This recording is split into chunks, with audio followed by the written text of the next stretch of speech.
What if I told you that there's a level of consciousness so rare, so powerful, that when an empath reaches it, they become virtually untouchable? Stay with me, because what ancient philosophy reveals about this transformation will completely shatter everything you thought you knew about spiritual evolution. You see, people think empaths are stuck in an endless cycle of feeling, absorbing and suffering. But there's a stage beyond empathy that most people never even know exists, and it's absolutely terrifying for anyone who's ever tried to manipulate them. Here's what most people don't understand about the Sophia stage, and trust me, by the end of this you'll never underestimate a spiritually awakened empath again. In ancient Greek philosophy, Sophia means divine wisdom, not knowledge, not intelligence, but wisdom that comes from the soul itself. It's the highest form of understanding that a human being can achieve, and when an empath reaches this level, something unprecedented happens. They don't just feel anymore, they know. But here's where it gets absolutely fascinating and, frankly, game-changing. According to ancient wisdom traditions, most people operate from 3 levels of consciousness. The first is instinct, pure survival. The second is emotion, reactive feeling. The third is intellect, logical thinking. But there's a 4th level that only the spiritually evolved ever reach: Sophia. Divine wisdom born from integrated experience, and empaths who've been through hell and back. They're fast-tracked to this level whether they want it or not. Listen carefully to what happens when an empath enters the Sophia stage, because this is where everything you thought you knew about empathy gets turned completely upside down. The empath in Sophia stage stops absorbing emotions and starts transmuting them. They don't take on your pain anymore, they see through it. They don't carry your burden, they illuminate the path for you to carry it yourself. This isn't coldness, it's what the ancient philosophers called enlightened detachment.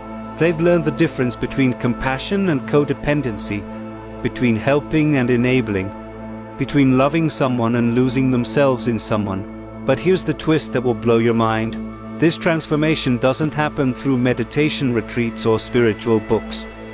It happens through betrayal, through manipulation, through being pushed so far past their limits that they have no choice but to evolve or break completely.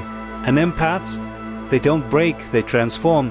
According to ancient wisdom, Sophia is achieved when someone integrates 3 sacred elements: knowledge of the self, knowledge of others, and knowledge of universal truth. The empath who's been betrayed repeatedly is forced to acquire all 3 at an accelerated rate. They learn about themselves, their boundaries, their worth, their non-negotiables. They learn about others, who's genuine, who's performing, who's safe. And they learn universal truth, that not everyone deserves access to their light. Here's what happens next, and it changes everything permanently.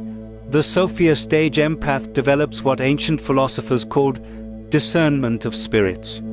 They can sense authenticity versus performance in seconds. They know who's genuine before that person even opens their mouth. They feel manipulation forming before it's even spoken aloud. This isn't paranoia. It's hard-earned wisdom operating at a frequency most people can't even comprehend. They stop explaining themselves to people who are committed to misunderstanding them. They stop defending their boundaries to those who never respected them in the first place. They stop pouring their energy into black holes disguised as people. And here's where it gets absolutely unstoppable. The empath at Sophia stage doesn't just protect their energy. They become selective about where they invest their light.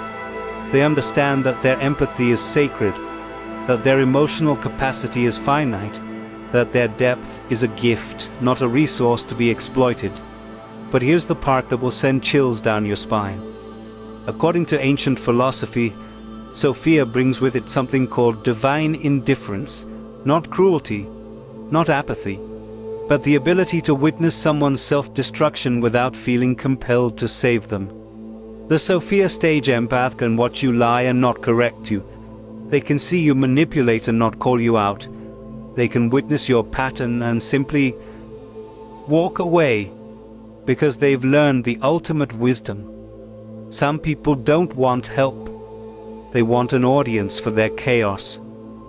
Listen to what happens when this wisdom fully integrates, because this is where the empath becomes absolutely magnificent. They develop what the ancients called sovereign presence. They no longer react, they respond. They no longer absorb, they reflect.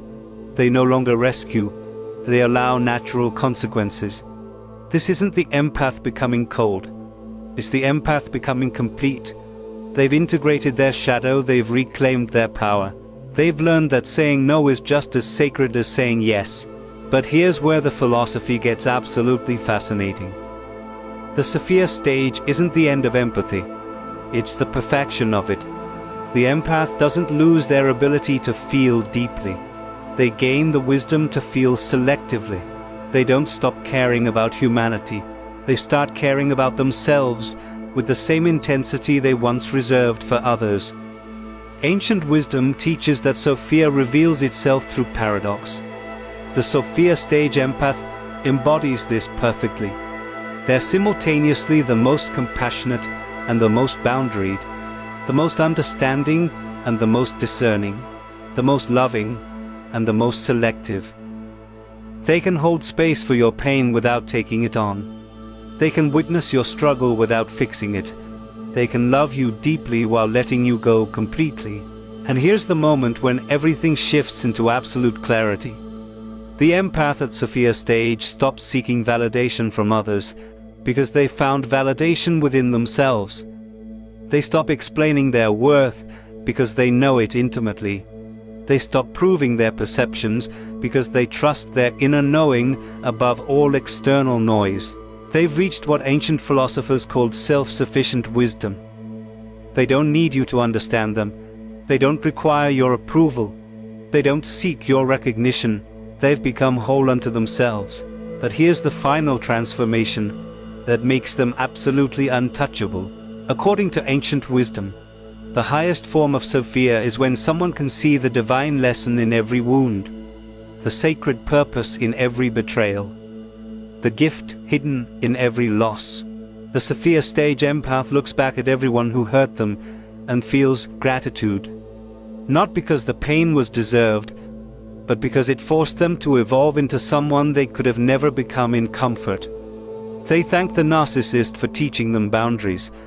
They appreciate the manipulator for showing them discernment. They're grateful to the energy vampire for forcing them to protect their light. This isn't Stockholm Syndrome. It's spiritual alchemy at its highest form. Here's what the ancient philosophers understood that most people miss.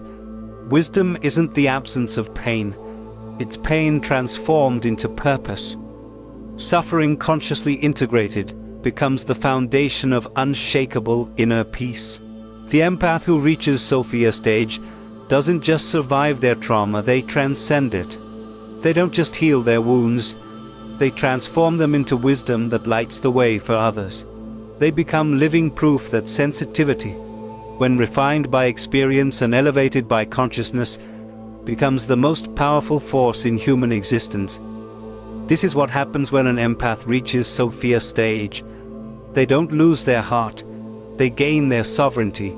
They don't become less feeling, they become more discerning. They don't stop loving humanity. They finally learn to love themselves with the same fierce devotion. And once you understand this transformation, you'll never see the journey of the awakened empath the same way again, because they're not just survivors. They're spiritual warriors who've earned their wisdom through fire and emerged not just whole, but holy.